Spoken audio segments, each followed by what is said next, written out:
tema da mensagem hoje é homens. Homens. Esse tema veio na minha mente baseado nessa série aí, que não se deve assistir, tá? Então, não estou fazendo propaganda, ali está a nova série, não assista essa série, tá? Ele disse aqui, com perdão, a palavra é uma bosta. Mas quando eu vi essa pergunta, né, homens, né, um questionamento, uma pergunta que parece muito simples, mas ao mesmo tempo a gente pode também chegar a inúmeras conclusões, a gente pode chegar a inúmeras respostas, né? O que de fato é ser homem, o que é um homem, o que significa um homem, o que representa um homem. E essa série ela tenta trazer essa resposta, mas com um padrão bem mundano, bem distorcido. Lá para frente da minha mensagem eu vou trazer um dos personagens, não precisa mostrar agora, tal, dessa série que mostra um pouco da realidade do que essa série quer trazer, né? E falando da erotização, do homem viril, tal, mas de uma visão mundana. Mas quando eu vi esse tema, foi um estalo na minha cabeça e eu comecei, o que é um homem? O homem é um cara, é um machão, é um cara grosso, é um cara viril, é um cara que coça o saco na frente de todo mundo, sei lá, o homem que pega todas as meninas, é um cara independente, é um cara que não leva desaforo para casa. O que é um homem para vocês, gente? O que é ser homem para vocês?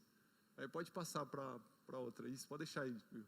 O que é ser homem para vocês? Se você pudesse resumir em uma palavra, o que é ser homem? O que representa ser um homem? Você consegue responder aí, falar? Os caras têm medo de falar na frente dos outros e correr o risco. Decisão, desafios, respeito, caráter, responsabilidade, maturidade. É ser também viril, é também ser forte, né? Enfim, num tempo onde cada vez mais a sociedade, as mídias, os grupos com viés ideológico, eles tentam enfraquecer ou tentam relativizar a sexualidade, a resposta a essa pergunta ela pode sofrer várias influências. Se a gente pensa aqui dentro do contexto da igreja, a gente vai encontrar respostas bíblicas concretas e até bem definidas. Mas quando a gente coloca essa pergunta e deixa ela ser confrontada por essa sociedade, pelas mídias, pelos grupos ideológicos, essa pergunta ela vai sofrer, as respostas a essa pergunta, ela vai sofrer diversas deformações quando colocada ou confrontada com a palavra de Deus.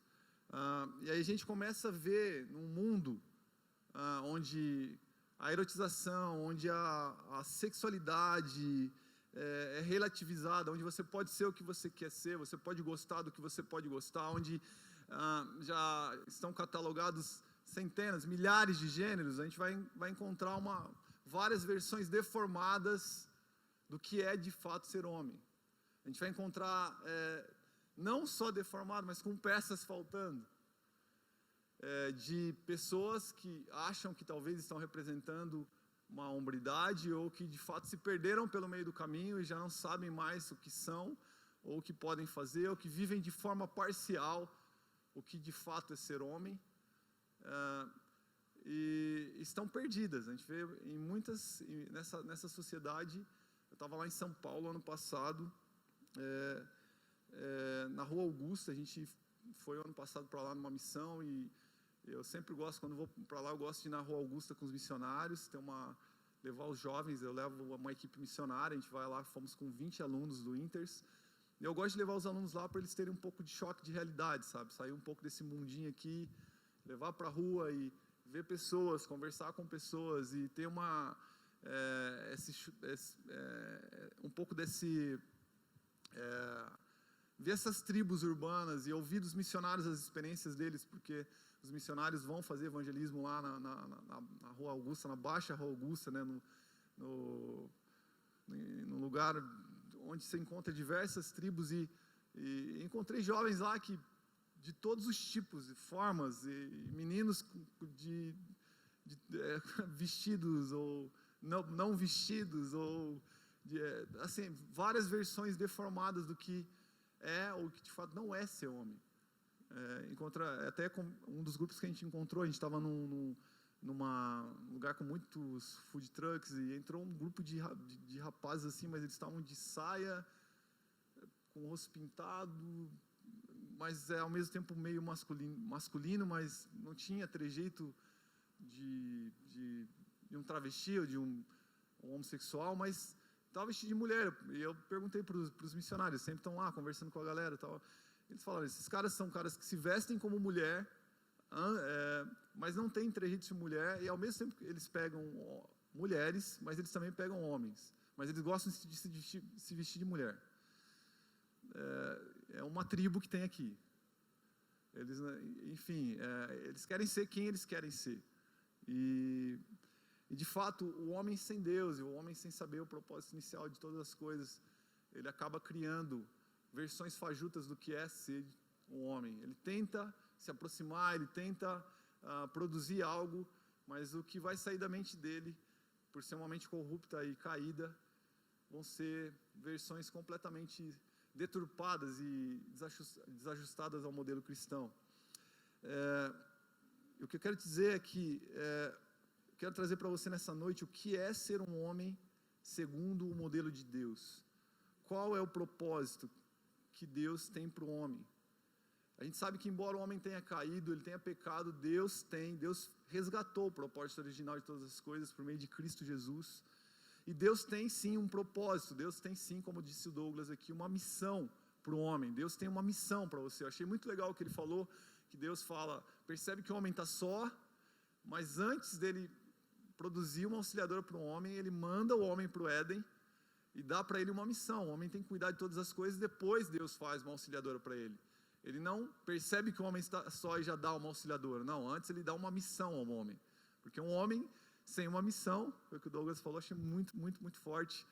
Ele não vai ter sentido ele ter uma auxiliadora. Para quê? Se ele não tem o que fazer. O meu propósito aqui hoje é trazer um pouco, conversar com vocês sobre um pouco qual é o propósito que Deus tem para o homem, segundo o seu modelo. Qual que é a missão que Deus tem para você? Uma coisa que eu tenho aprendido que é muito importante, que toda a missão está debaixo de uma submissão. O homem tinha uma missão e ele estava submisso a Deus. Não existe missão sem submissão. Se você não está submisso à autoridade, e aqui eu falo da autoridade de Deus, e até naturalmente a autoridade de líderes, de mentores na sua vida, você será um cara perdido e fadado ao fracasso, mesmo que você pense que você está vivendo uma missão. Sem submissão, a sua missão ela já está perdida, ela já está desnorteada. Porque toda missão, ela precisa estar debaixo de submissão. Guarde esse princípio. O homem estava com uma missão, mas debaixo da submissão e autoridade de Deus. Leve isso vai ser muito importante na sua jornada. A palavra de Deus fala que Deus cria o homem no 6º dia. Quando eu comecei a estudar essa palavra, eu pensei em percorrer o Antigo Testamento e outras ideias me vieram à mente, mas eu só consegui, eu escrevi 10 páginas quase de um versículo, que Deus foi trazendo tantas coisas, e eu falei, então a próxima sequência vai ter que ser outro dia, Deus, o próximo versículo da frente, porque eu só consegui ficar aqui. E a Bíblia fala que Deus cria o homem no 6º dia, e a primeira ação que o homem precisa realizar no outro dia, diga comigo assim, é descansar. Deus faz todas as coisas, Ele cria todas as coisas por meio da sua palavra, mas o homem, quando Ele faz o homem, Ele toca o homem, Ele se envolve pessoalmente, intimamente na formação do homem, Ele molda o homem, assim como foi a palavra que eu preguei no Geração Livre. A sua mão se envolve na criação do homem, está tudo pronto, Ele cria o homem, e Deus fala ali em Gênesis capítulo 1, versículo 31, que Ele olha para tudo aquilo e fala, tudo isso é muito bom, cara. Está tudo tinindo, está tudo pronto para ser utilizado. E no próximo dia o que Deus faz, e o que o homem faz junto com Deus, é descansar. Gênesis capítulo 1, versículo 31 fala, viu Deus tudo quanto fizeram, e eis que era muito bom. Houve tarde e manhã, o 6º dia. Gênesis 10 entra para o capítulo 2, esse é o último versículo do capítulo 1. Gênesis capítulo 2, versículo 1 a 3. Assim, pois, foram acabados os céus e a terra, e todo o seu exército. E havendo Deus terminado no dia 7º a sua obra que fizera, descansou nesse dia de toda a sua obra que tinha feito. Versículo 3. E abençoou Deus o dia 7º e o santificou, porque nele descansou de toda a obra que como Criador fizera. Deus cria o homem com poder e autoridade. Lá em Gênesis capítulo 1, versículo 26, 27 e 28, fala que Deus cria o homem, lhe dá autoridade, lhe dá poder, e dá para ele a capacidade de dominar todas as coisas. O abençoa com essas palavras. O homem está pronto, tinindo, para começar a exercer a sua existência sobre a terra. Parecia que o fluxo natural de todas as coisas seria: vamos começar o trabalho, vamos embora, já está tudo pronto. Mas daí Deus leva o homem a descansar onde ele está, onde ele habita. Deus leva o homem a descansar com ele. E aí eu comecei a pensar nisso. E Deus começou a trazer tantas coisas na minha cabeça, tantas aplicações. E é isso que eu quero trazer para vocês nessa noite. A palavra descansar aqui significa sabá. É uma palavra muito conhecida no hebraico por vocês, muito mencionada, sabá. E essa palavra significa aqui parar, desistir, fazer parar, terminar, fazer desistir, remover, levar a fracassar, guardar ou observar o sábado. O Deus Todo-Poderoso prepara todas as coisas, tudo está certo. Mas antes do trabalho, Ele leva o homem ao descanso. Repita assim comigo: uma das chaves para que grandes homens de Deus executem suas grandes tarefas é antes descansar. Sabe, muitas vezes a gente está realizando os nossos projetos pessoais antes de ter estado com Deus. A gente cria projetos, a gente define projetos antes de descansar em Deus. A gente faz como Deus, cria todas as coisas, a gente modela todas as coisas, a gente está tão acelerado, esse mundo é tão acelerado, e a gente esquece de antes ter estado com Deus. Eu li algo num livro, que eu parafraseei aqui, que eu achei muito interessante,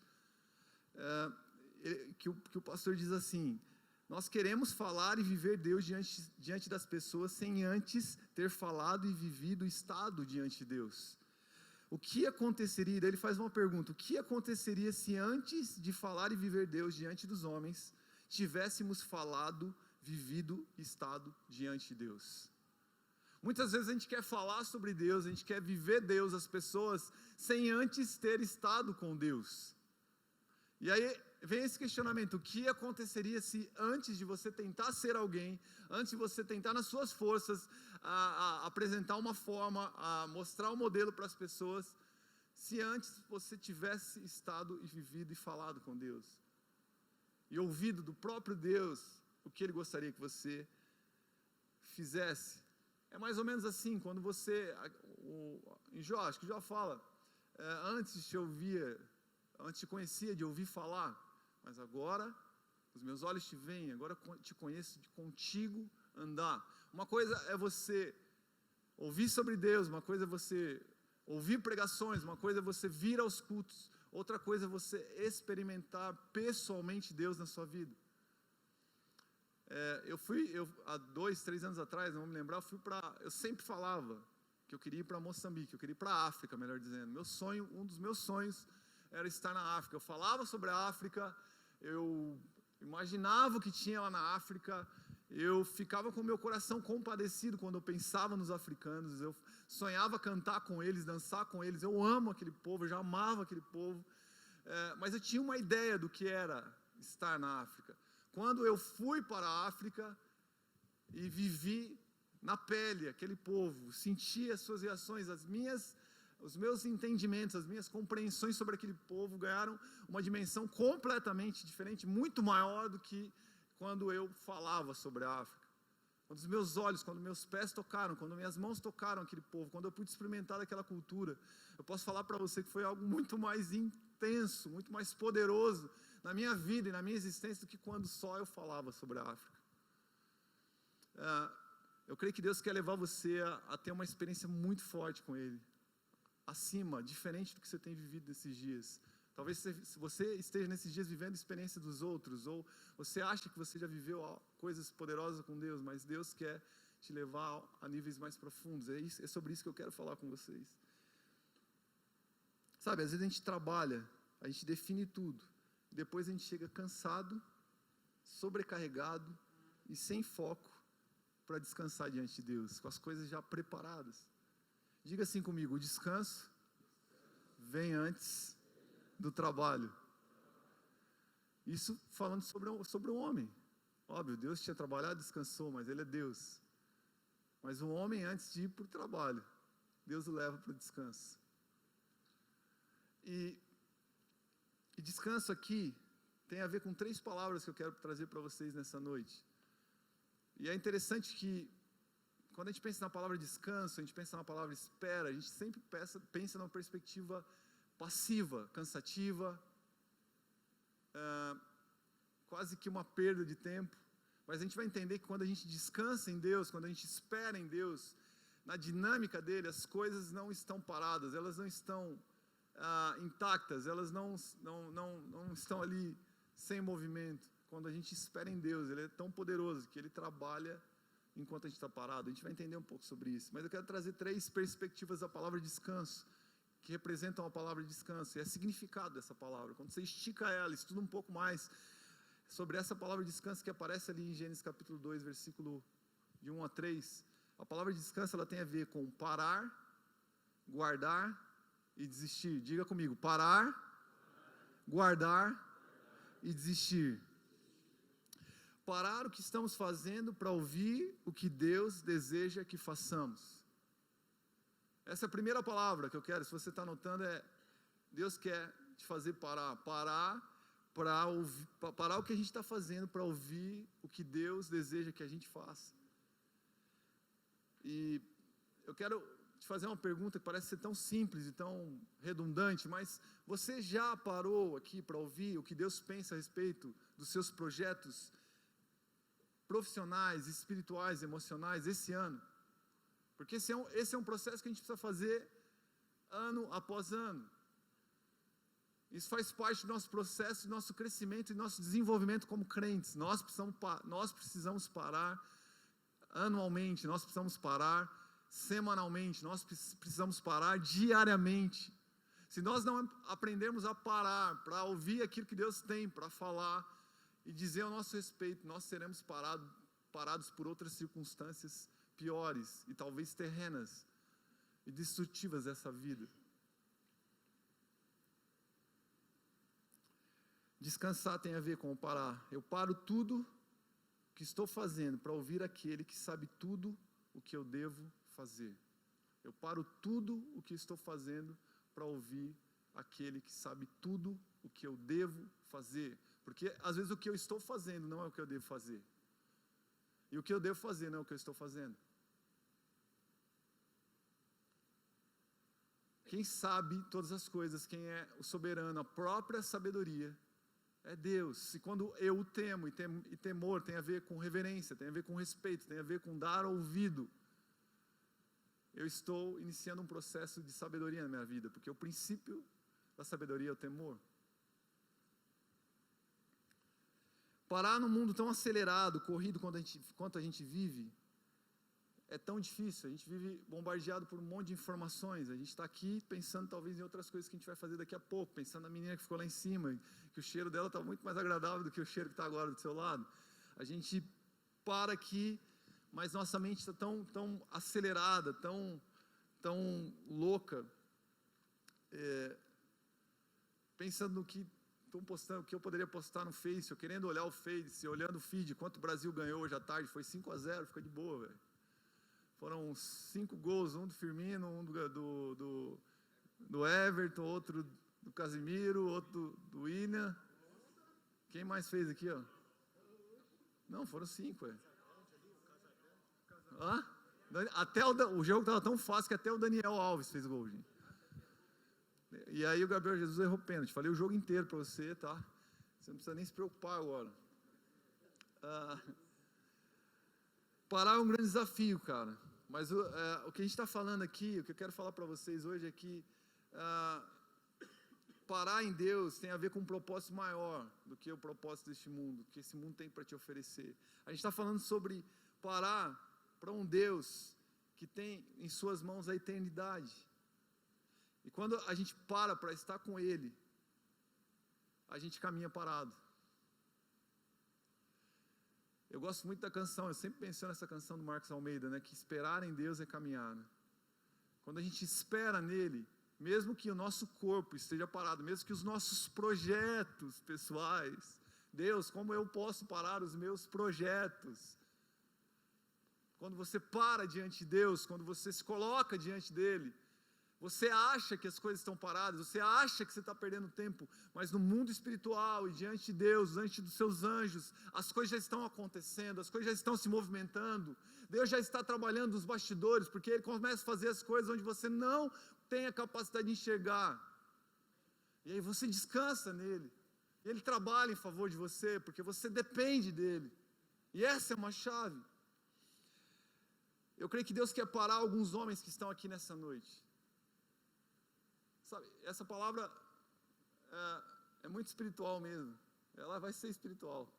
Porque eu creio que nesses dias Deus quer levantar homens espirituais, homens que têm um entendimento mais aprofundado sobre a Bíblia, sobre Deus, sobre quem Ele é. São esses homens que vão resistir nos maus dias, cara. A gente precisa entender que a igreja por muito tempo trabalhou, e isso não é uma crítica, é só um comentário, e que eu acho que é importante também dentro da vida cristã, mas talvez a igreja por muito tempo trabalhou com métodos, com modelos, com fórmulas para que você alcançasse a santidade, para que você fosse um homem poderoso.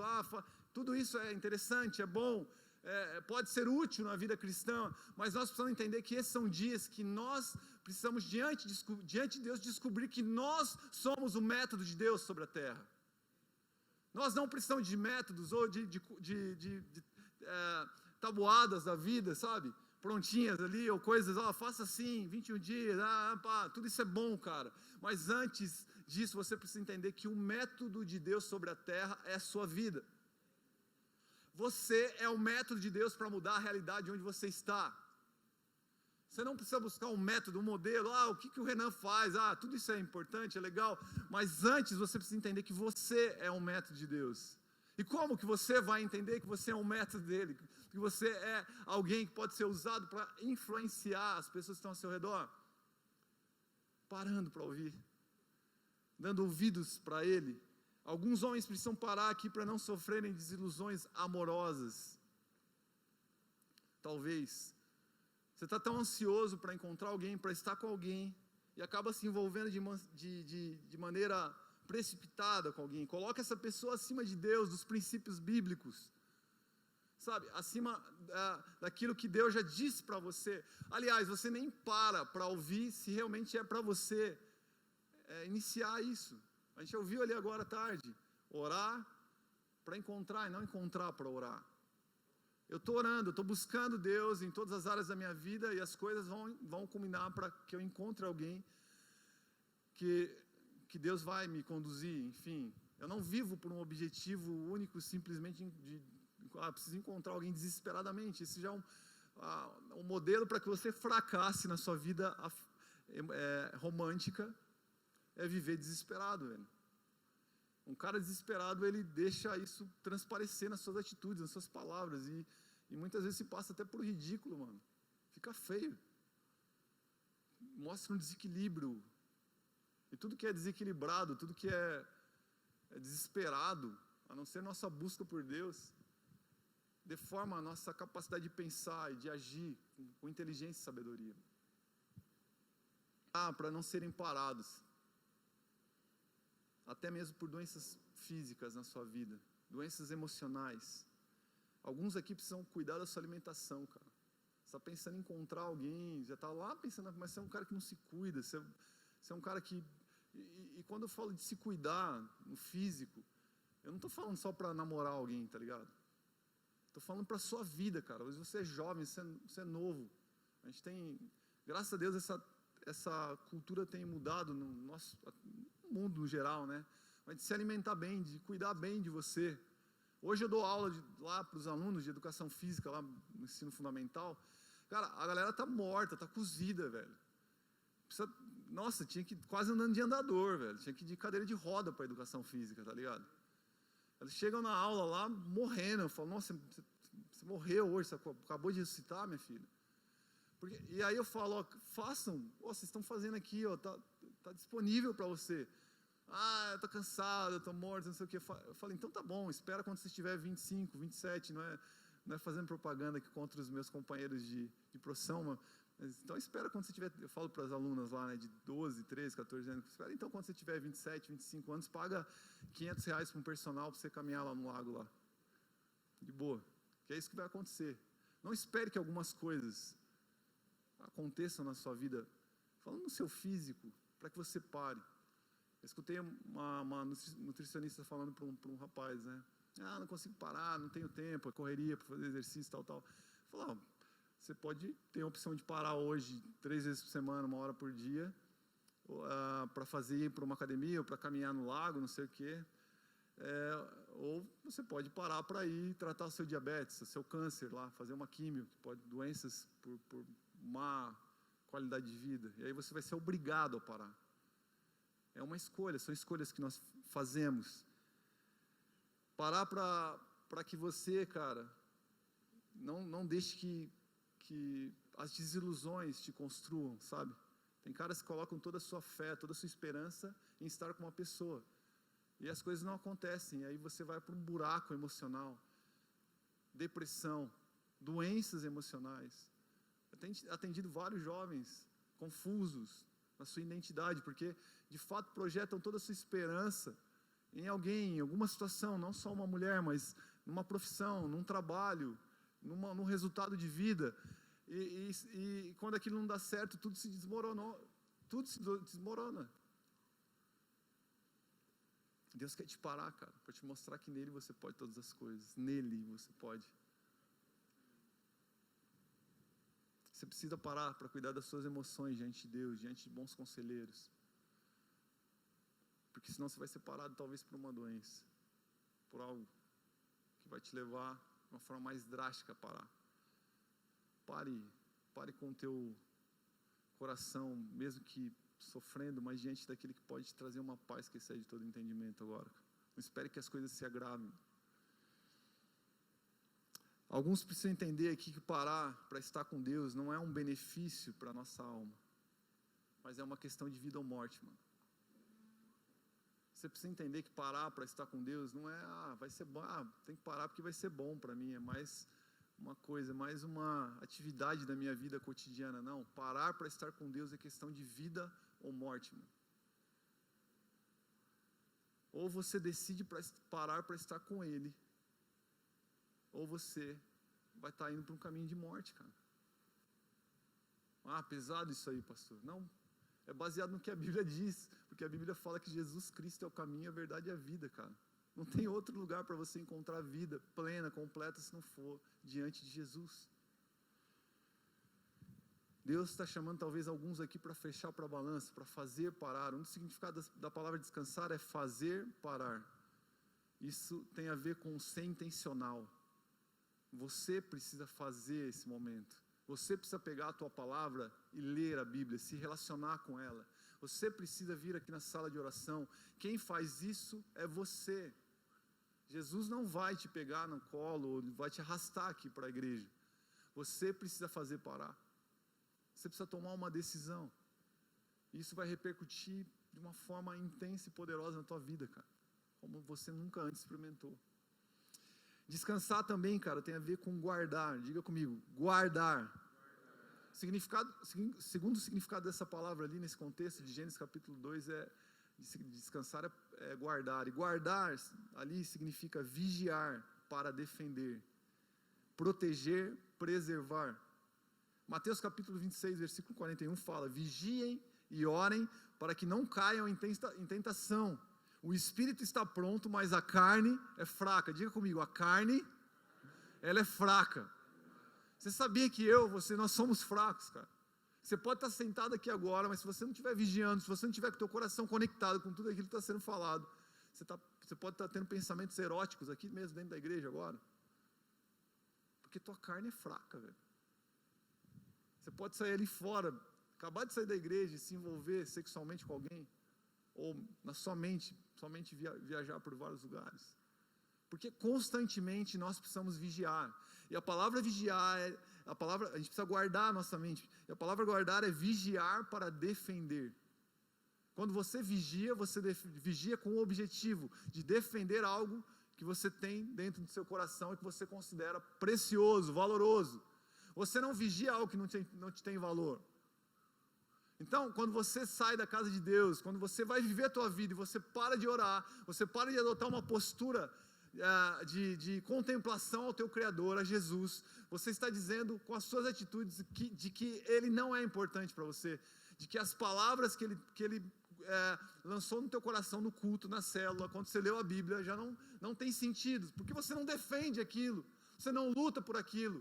E a Bíblia está falando sobre isso, ela está te pedindo para fazer isso, porque de fato a Bíblia sabe, Jesus sabia ali, que você estaria constantemente nesse mundo vivendo uma guerra, e isso depende, o resultado dessa guerra, a resposta a essa guerra depende muito da sua atitude. Você está defendendo aquilo que Deus está colocando no seu coração, ou você está deixando completamente exposto? Você recebe, é como um fluxo contínuo, que entra e sai, do jeito que entra e sai. Você não batalha, você não cultiva aquilo que Deus coloca no teu coração. Você escuta sobre santidade aqui o dia todo, você escuta sobre pureza, mas você sai daqui, você não defende isso com as suas atitudes, você não pensa sobre isso, você não vigia a respeito disso, você simplesmente muda de espaço, de ambiente, não só com o seu corpo, mas com a sua mente, com o seu coração e com tudo que você tem. E daí você está ali na TV e você vive a TV, você está com uma menina que está te dando, talvez que está se insinuando para você de forma, vulgar, e você aceita aquilo, você não levanta aquilo que Deus acabou de colocar no teu coração, você não se lembra da santidade, luta e defende, não, eu preciso defender isso que Deus me deu, é tão precioso, é mais precioso do que estar com ela, é mais precioso do que desfrutar de alguns momentos de prazer, eu quero defender aquilo que Deus colocou no meu coração, porque Ele me manda fazer isso, e isso vai ser saúde para a minha alma, cara. Isso é ser homem, cara. Eu estou te falando sobre o que é ser homem, e ser homem de acordo com o modelo bíblico, e um homem bíblico, ele entende que ele precisa lutar para defender coisas que estão no seu coração. Não é uma vida de mar de rosa, sabe? A gente acha às vezes que, vamos lá, vamos cantar, Ele abriu mão de sua glória, que lindo, eu estou com Jesus, então, não, cara, nós somos guerreiros de Cristo, nós somos homens valentes, soldados, e como soldados nós precisamos lutar para defender aquilo que Cristo tem derramado no nosso coração. A gente tem entregue, muitas vezes de mão beijada, a Satanás, um final de semana inteiro que Deus nos deu, coisas tão preciosas. O nosso devocional foi tão intenso, tão poderoso, tão marcante, mas de repente a gente entrega isso por alguns momentos de prazer. Foi isso que Esaú fez, cara. Ele entrega o seu direito de primogenitura, ele entrega um legado poderoso que Deus tinha para ele, por um prato de lentilhas. E Jacó luta por aquilo, cara, ele defende, ele entende a importância daquilo e defende, ele vigia, ele é intenso. Sabe, você precisa entender que a vida cristã, ela é uma luta constante, ela é uma batalha constante. E quando eu digo isso, não significa que você vai viver sofrendo, cara. Significa que você vai viver batalhando, mas não te será um peso, porque o fardo que Deus te coloca quando você luta e defende as coisas para Ele é leve, é suave, é agradável.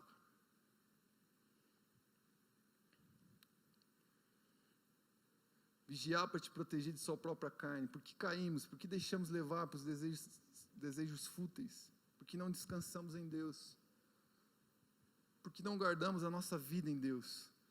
Deus cria o homem antes que ele exerça as suas funções sobre a terra. Deus o leva a vigiar. Você precisa aprender a vigiar, mano. Vem aqui, vem que está comigo aqui. Ó. Você precisa entender que você precisa estar nesse lugar aqui antes que você saia, para se encontrar com outras coisas, para se deixar, para que você exerça suas funções na sociedade. Você precisa entender que você precisa estar comigo, cara. José, ele foi um homem com grande habilidade para defender o que Deus tinha colocado no coração dele. Eu creio que José foi um dos homens mais hábeis para defender o que Deus colocou dentro do coração dele. Sabe, José sofreu, ele viveu 17 anos de provas, situações contrárias, que lhe davam todo motivo para desistir. Mas seu coração estava guardado em Deus, cara. Eu gosto de ver o final da história dos homens de Deus da Bíblia. O início é legal, é bonito, é legal ver como Deus chama Davi, mas eu gosto de ver o final da jornada desses homens, cara. E quando você vai lá em Gênesis capítulo 50, no último capítulo da Bíblia, você vê o final da Bíblia, de Gênesis, do livro de Gênesis, você vê o final da vida de José, cara. Isso me deixa mais empolgado do que quando ele tinha lá os seus 17 anos e foi vendido como escravo. Olha só o que a Bíblia fala em Gênesis capítulo 50, versículo 19 e 21. José, porém, lhe disse: não tenham medo. Ele está falando com seus irmãos. Sabe, nesse momento o seu pai morre, Jacó. E os seus irmãos começam a ficar morrendo de medo, porque falam: agora nosso pai Jacó morreu, José vai pegar a gente, vai acabar com a gente, cara. E são alguns versículos para cima, e eles começam ali a sofrer, e falam: nós vamos falar com o nosso irmão, vamos tentar ver se a gente consegue costurar isso. E quando José fica sabendo disso, ele descobre que os seus irmãos estão pensando o que ele poderia fazer. A Bíblia fala, em Gênesis capítulo 50, versículo 17, que José chora, cara, só de pensar que os irmãos estavam pensando isso dele. Tamanho era o entendimento do propósito que esse cara tinha diante de Deus, de que a vida dele não era dele, era de Deus. A gente vai entender isso aqui. E olha só, José, porém, disse aos seus irmãos: não tenham medo. Estaria eu no lugar de Deus? Vocês planejaram o mal contra mim, mas Deus o tornou em bem, para que hoje fosse preservada a vida de muitas pessoas. Por isso, não tenham medo. Eu sustentarei vocês e seus filhos. E assim os tranquilizou e lhes falou amavelmente. Sabe, José tinha muitos motivos para se vingar dos seus irmãos. Até antes disso, quando eles chegaram lá na terra do Egito. Mas a atitude desse cara que tinha o coração dele guardado em Deus, protegido em Deus, um homem que defendeu as promessas de Deus no seu coração durante 17 anos da sua jornada dura e tortuosa, cara. Ele tem uma reação completamente diferente. Não tenham medo, isso que aconteceu é para que a vida de muitos fosse preservada. Eu sustentarei vocês, e não só vocês, os seus filhos. Os tranquilizou. José falou amavelmente. José, sabe o que José estava fazendo nessa hora, galera? José, ele estava derramando na vida daqueles homens o que ele havia recebido de Deus durante anos. José estava derramando na vida daqueles caras o que havia recebido durante anos na presença de Deus. Porque constantemente ele estava vigiando. Ele estava guardando e defendendo aquilo que Deus colocou no seu coração. Nada fez com que sua fé titubeasse ou oscilasse. Ele guardava a sua fé. Ele vigiava diante da presença de Deus. Então, quando as provas vinham, as situações vinham, ele derramava para as provas e para as situações contrárias o que ele estava recebendo diante da presença de Deus, cara. Ao contrário do que muitas vezes a sociedade nos impõe, esse mundo nos impõe, que é mundo machista. Ei, não leva desaforo para casa não, mano. Homem não chora. José chorou. Homem não abraça, homem não demonstra carinho, cara. Homem cumprimenta com a mão fechada.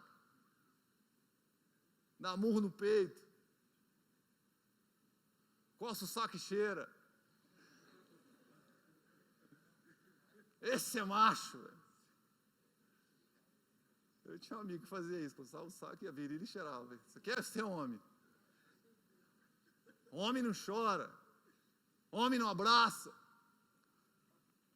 Nesse texto, João vai à contramão de tudo isso. José vai à contramão de tudo isso. Ele chora no versículo 17 pelos seus irmãos. Ele diz para os seus irmãos: não tenham medo.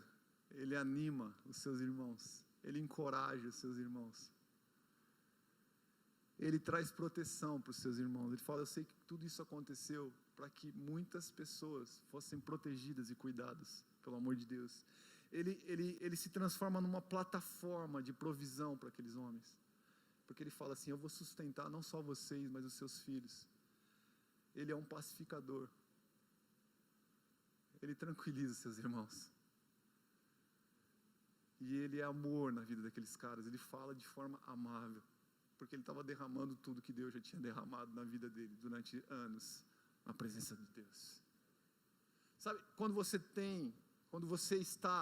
vigia diante de Deus, quando você se entrega e descansa em Deus, você se transforma numa plataforma para a vida das pessoas. Você se transforma na provisão de Deus para as pessoas. Você deixa de ser o problema e passa a ser a solução, cara. Você deixa de ser um reclamão, você deixa de usar muletas na vida e passa a ser aquele que vai levantar pessoas, porque você recebe diante de Deus, é Ele quem te qualifica, você vigia diante dEle, Ele derrama sobre a sua vida, do caráter dEle, das qualidades dEle, e você tem o que oferecer às pessoas.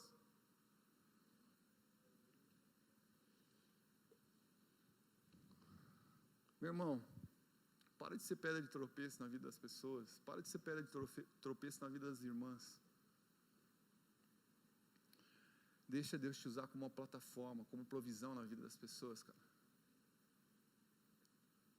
Para de atrapalhar o crescimento das pessoas e pare de buscar o teu crescimento na vida das pessoas, que elas te ajudem, sejam um fim para o teu crescimento. Elas são um meio, mas não um fim. Deixe que Deus seja o teu fim quando se trata em crescer e se desenvolver em fé, em maturidade, em hombridade. Deixe que as pessoas passem por tua vida e contribuam para o teu crescimento, contribuam para a tua maturidade, mas não coloque nelas a esperança para que você cresça e para que você seja maduro. Coloque em Deus, cara. Alguns homens não saem do lugar porque têm lutado com feridas emocionais. Uma dessas feridas são como muletas existenciais. Muletas da sua existência. Eu sou assim, pastor, porque não tive um pai ou uma mãe. Meu pai não me abraçava, pastor. Meu pai não me tocava. Você você vive falando isso durante anos da sua vida. E você está lá com 30, 40 anos falando a mesma coisa. Eu estou te falando isso porque aqui no Encontro com Deus, um dos momentos, tem uma palavra sobre paternidade, é um dos momentos que os homens mais choram. Quem nunca foi abraçado por um pai? Todo mundo levanta a mão, grande parte. Vem, abraça, chora. É cura, ok. Mas você não precisa esperar, 20, 30 anos da sua vida para que você encontre essa cura. Não, Deus já está aqui. Ele é pai de órfãos. Ele coloca o solitário em família. Pare de usar essa muleta existencial. Pare de usar essa muleta na sua vida como se isso fosse um motivo para todas as suas derrotas pessoais, emocionais, românticas. Eu não abraço, eu sou rude mesmo. As meninas ficam longe de mim porque eu sou grosso mesmo, porque eu não tenho, meu pai nunca me abraçou. Ei, cara, você pode abraçar. José foi escravo, viveu longe do seu pai durante a sua adolescência, a juventude inteira. Não teve abraço de pai, de mãe, foi traído por seus irmãos, cara. E ele abraça, ele toca os seus irmãos. Eu sou assim porque, sabe, eu sou pobre, eu não tenho recursos financeiros. Eu estudei nos piores colégios. Eu não sou lá da Gleba, Palhano. Eu sou lá dos Forest. Como se todo mundo lá nasceu, o cara nasceu rico já, né? Já saiu, já está aqui seu apartamento, na Gleba Palhano. Quando você crescer, já mora aí. Ou está aqui seu condomínio fechado.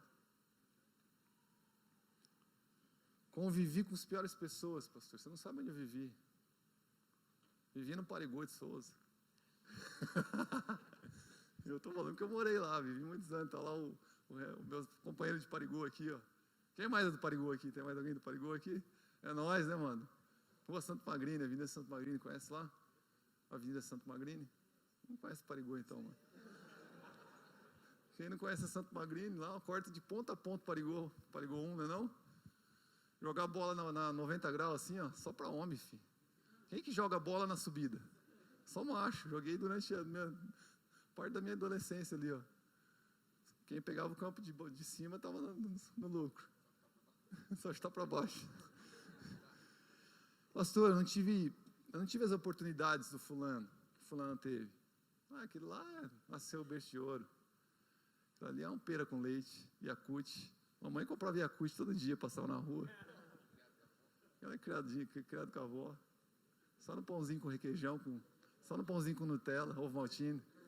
Leitinho com ovo maltine. Eu malemar uma mortandela com manteiga. Manteiga, né, velho? O que mais aí?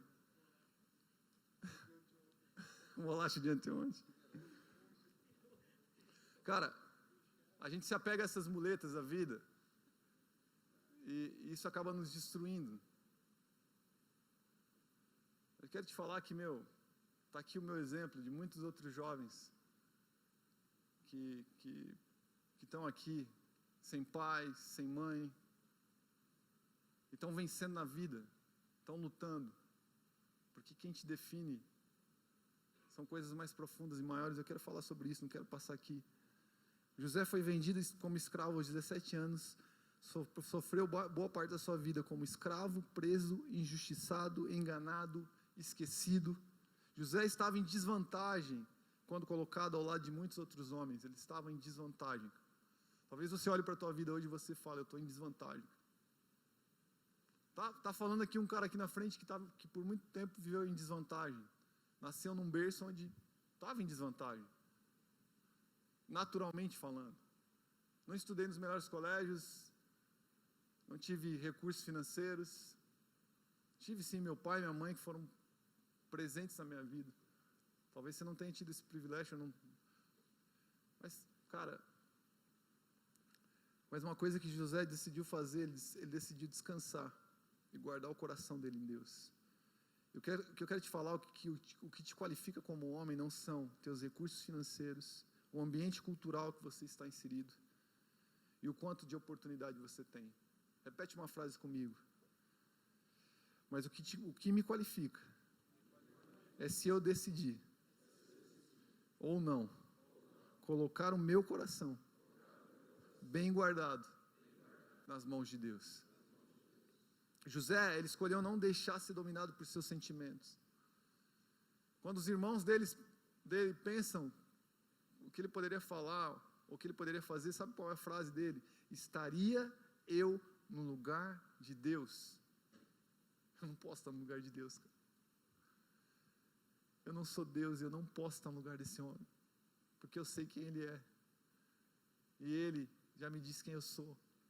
Eu não posso me colocar no lugar de Deus, eu só posso descansar nele, cara. Eu creio que Deus quer curar a ferida de muitos homens que estão aqui hoje, feridas que têm sido como prisões na sua vida, sabe? Na vida de muitos homens. Rejeição, amargura, abuso psicológico, físico, agressão, medo, inferioridade, orgulho, lascívia, imoralidade. Alguns homens que estão aqui hoje olham as mulheres como objetos descartáveis.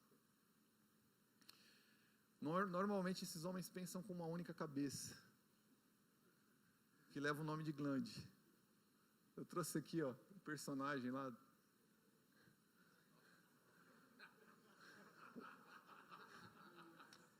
Dessa série que você não pode assistir esse cara, o Pinto. Ele se insere em alguns momentos na vida dos homens para dizer o que ele espera. Eu estou entre homens, eu posso usar essa palavra. O seu Pinto é o seu guia, é o seu chefe. Mas o que eu quero te falar é que a glande, fisiologicamente falando, ela é acéfala, ela não tem cérebro, ela é uma cabeça sem cérebro. Sabe o que significa essa palavra acéfalo? Que não tem cérebro, que sofre de acefalia, sem inteligência, e é a palavra mais interessante que eu achei, do significado de acéfalo. Acéfalo é sem chefe. Então, quando você está pensando com essa cabeça aqui de baixo, cara, E eu sou homem, eu posso falar isso com muita autoridade e como conhecimento de causa. Você age como alguém que não tem chefe. Ninguém mais te comanda. Você perde a sua capacidade de raciocinar e tomar decisões inteligentes. E você passa a agir de forma estúpida, ignorante. Não tem sentido, porque não tem cérebro, não tem ação pensante. O que você produz é ignorância, é burrice, cara. Por isso que tem tanto cara se envolvendo se tornando pai em uma transa, contraindo doenças sexualmente transmissíveis por sair com mulheres da noite. Tudo isso, como se explica isso? Uma palavra. Homens que pensam com uma cabeça que é acéfala. Homens sem chefe. Homens que são dominados por seu pinto, cara. Seu pênis. Palavra mais fisiologicamente correta, né? Pênis. Deus quer devolver você a capacidade de pensar e agir com inteligência. Mas para isso você precisa descansar, cara. Você precisa vigiar. Porque tua carne é fraca, mano. E é nesse lugar de vigiar, de correr, de lutar. E José deu aula nisso. Ele literalmente correu da mulher de Potifar. E foi injustiçado e preso por isso, cara. Mas porque ele era um cara que sempre lutou por aquilo que Deus derramou no coração dele. Ele soube se manter íntegro. E a última palavra que eu quero deixar para vocês aqui, quem vai ser o violão aqui? Quem vai tocar? João? Que descansar tem a ver com desistir. Um dos significados da palavra descansar é desistir. Eu quero ser profético agora nesse último ponto para falar para você que alguns homens que estão aqui precisam desistir de algumas atitudes que têm tomado na sua vida. Deus está chamando alguns homens aqui para desistir. Desistir de algumas atitudes para estar antes com Deus. Chegou a hora de desistir para alguns aqui. Não deu nada certo do jeito que você está fazendo até agora. Não está dando certo. Não está acontecendo. E Deus está te chamando, entrega isso para mim. Desiste, cara. Desiste para estar comigo. Eu sei tudo aquilo que você pode e precisa fazer. Eu sei tudo aquilo que você tem potencial para fazer. Deixa eu te revelar isso. Desiste de andar da maneira como você tem andado. E aí, eu termino a minha mensagem com a história de 2 homens que estavam em condições completamente diferentes um do outro. Mas, no entanto, um deles decidiu desistir e descansar sobre o propósito eterno de Deus. Se você olhasse para esses 2 homens na Bíblia, vocês, naturalmente falando, sem estudar a história deles, só antes deles encontrarem Jesus, se você olhasse para ele como um crente que você é, como o homem da Bíblia que vem aos cultos, você rapidamente traria sobre eles uma sentença e ela seria favorável a um desses homens. Mas a gente vai ver no Evangelho de ponta cabeça de Jesus Cristo que o que acontece é completamente diferente. Porque Jesus estava olhando o coração desses caras e somente um deles estava disposto a desistir por Cristo. Cara. E o princípio que eu tiro da vida desses homens é assim, cara, você quer ter uma vida que aponta para a eternidade, você quer ter uma vida que aponta para algo que realmente tem sentido. Eu achei muito profundo aquilo que o pastor Douglas falou sobre o casamento. Cara, casamento vai ser aqui. Não vai ter casamento lá no céu. Por que isso? E ele fez uma reflexão que foi muito poderosa. Porque lá nós vamos viver por uma eternidade servindo a Deus. O objetivo é vivermos a eternidade, adorando Cristo, adorando o Senhor Jesus. Não é ficar com a minha mulher lá, casado. Você não vai existir, não vai ter sentido lá. O que vai ter sentido é cantar Santo, Santo é o Senhor Todo-Poderoso, adorar Ele por uma eternidade. Daí ele falou, então quando você escolher alguém, escolha alguém, cara, que aponte para a eternidade. E você seja alguém na vida dela que a empurre para algo que é eterno. Ele falou isso antes de falar sobre o jugo desigual, não precisava mais nem falar sobre o jugo desigual. Dos caras que vêm e falam, pastor, ela está vindo para a igreja, vou trazer ela para a igreja. Cara, como que você pode pensar, analisar ou planejar estar com alguém que não te leve a viver o que de fato tem sentido, tem valor, que é a vida eterna, cara? Não tem razão, isso é ilógico. E um desses caras entende a vida, entende Jesus numa perspectiva de eternidade, o outro consegue só enxergar Jesus numa perspectiva terrena. E aqui está a destruição nossa, minha e tua, cara. Enxergar Cristo numa perspectiva terrena, porque essa perspectiva também te permite viver, andar, vir na igreja, ler a Bíblia, ir na sala de oração, ter amigos gospels, ter amigas gospels, ter uma namorada gospel, ter o carro gospel, a casa gospel, a família gospel. Ela te permite viver nesse gueto, nessa realidade, mas ela não te produzirá uma vida eterna se você não entender que você precisa desistir de tudo que está aqui, cara. De que o que te importa é Jesus, cara. Não é o carro que você tem, não é a vida que você tem, não é os bens que você tem. Se Ele te pedir, você é capaz de entregar tudo para estar com Ele. Porque para você, o que importa é passar uma eternidade, não é viver 70, 80 anos, mas eu quero viver uma eternidade com Jesus. E lá eu não poderia levar nenhuma dessas coisas que eu tenho aqui. Nem a minha esposa. Em Mateus 19:16 fala: eis que alguém se aproximou de Jesus, um jovem, e disse para ele, um jovem rico: mestre, que farei de bom para ter a vida eterna? Eu não vou encurtar a história. Jesus fala para ele sobre os mandamentos, sobre viver os mandamentos. E aí, olha só, e aí o jovem diz para ele, disse-lhe o jovem: a tudo isso tenho obedecido. O que me falta ainda, Jesus, para que eu tenha a vida eterna? Para que a minha vida aponte para aquilo que é eterno? E Jesus respondeu: se você quer, diga comigo assim, ser perfeito. E aí o texto continua: vá, venda os seus bens e dê o dinheiro aos pobres, e você terá um tesouro no céu, depois venha e siga-me. A palavra perfeito aqui no grego significa teleios. E o significado dessa palavra é que não carece de nada, que está completo, íntegro, de homens. Um dos significados dessa palavra é de homem. Se você quer ser um homem, é como se Jesus estivesse falando para ele: se você quer ser um homem, e se você estica um pouco mais esse significado do teleios, é ser homem, adulto, maduro, de maior idade, um filho de maior idade, um filho maduro.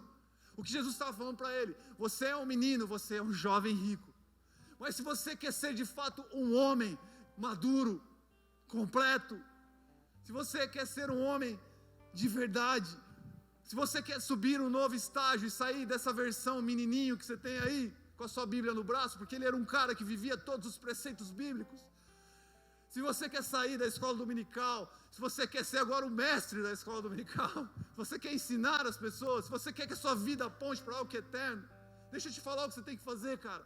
Desista. Pegue os teus planos, pegue os seus projetos e desista de todos eles. Pegue suas fazendas, pegue seu carro, pegue a sua casa, pegue sua namorada, pega tudo que você tem e fala: eu desisto de tudo isso, porque eu quero Jesus, e é Ele que me conduz à perfeição, é Ele que me torna maduro. Sabe por que você está batendo a cabeça até agora? Sabe por que você está perguntando, está cheio de porquês para Jesus? Porque você não desistiu ainda. Você não desistiu da tua roupinha, você não desistiu da tua casinha, você não desistiu do teu...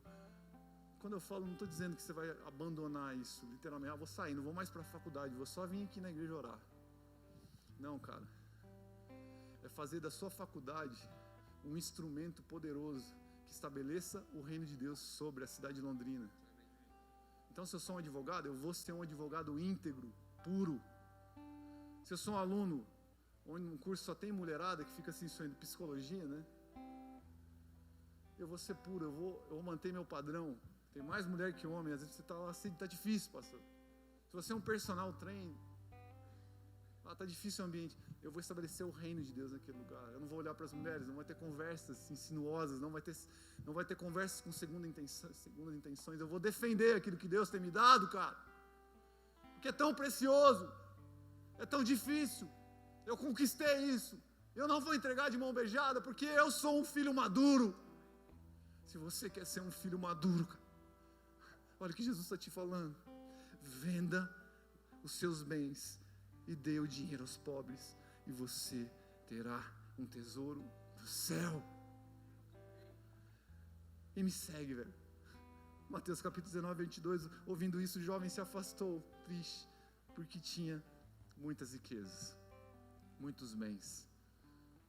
Ele até cantava na igreja, não tem outro bem além de ti, não tem outro. Mas quando ele encontrou Jesus, Jesus revela de fato o que está no seu coração. Mas em Lucas capítulo 19, versículo 5, 10, a história fala, quando Jesus chegou àquele lugar, olhou para cima, ele disse, Zaqueu, desça depressa, quero ficar em sua casa hoje. Então ele desceu rapidamente, recebeu com alegria. Todo o povo viu isso e começou a se queixar. Ele se hospedou na casa de um pecador, de um homem sujo, de um homem baixo, de um menino, de um imaturo, de um indigno.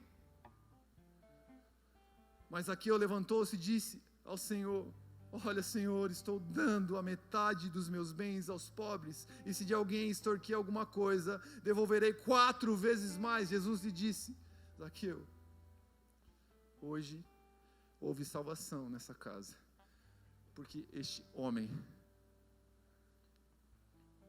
ele olha para Zaqueu e fala assim, porque este homem também é filho de Abraão. Você agora é filho de Deus, cara. Eu te faço filho. Sabe, 2 homens que aparentemente tinham diferenças grandes. Um deles, um jovem rico, que vivia as regras, as normas da vida cristã quase que em perfeição. No entanto, não conseguiu descansar plenamente em Jesus, porque era menino. Deus estava chamando ele para ser maduro, e para ter um entendimento mais profundo de Jesus. Zaqueu estava em desvantagem, cara. Naturalmente falando, ele estava em desvantagem comparado a esse jovem rico. Mas quando ele se encontra, quando esse cara ladrão, corrupto, opressor, incrédulo, ele se encontra com Jesus, tudo muda. Tudo muda. Ele decidiu desistir para se tornar um homem segundo o modelo de Deus. Ele olha para os seus bens e já não vê mais segurança, paz e descanso nos seus bens. Ele já não vê mais sentido. Cara, ele olha para as suas riquezas, ele olha para o seu... Nada daquilo consegue trazer o que Jesus, o que o encontro com Cristo fez dentro dele. Ele fala, isso não importa mais para mim. Eu quero Cristo. Ele descobre que o único caminho que o levaria ao descanso eterno tinha um nome, esse nome era Jesus. Ele entende o propósito original de Deus em Gênesis capítulo 2, versículo 1. No 7º dia, o homem descansa. A palavra 7 na Bíblia representa perfeição e plenitude. Jesus estava levando o homem ao descanso no dia da perfeição e da plenitude. E Jesus vira para aquele jovem e fala, se você quer ser perfeito, e a palavra perfeito ali significa completamente pleno, significa maturidade. No dia da perfeição e da plenitude, Deus leva o homem a descansar, porque Ele sabe que é nesse lugar de descanso que o homem se torna pleno, cheio, maduro, completo. Fique em pé comigo.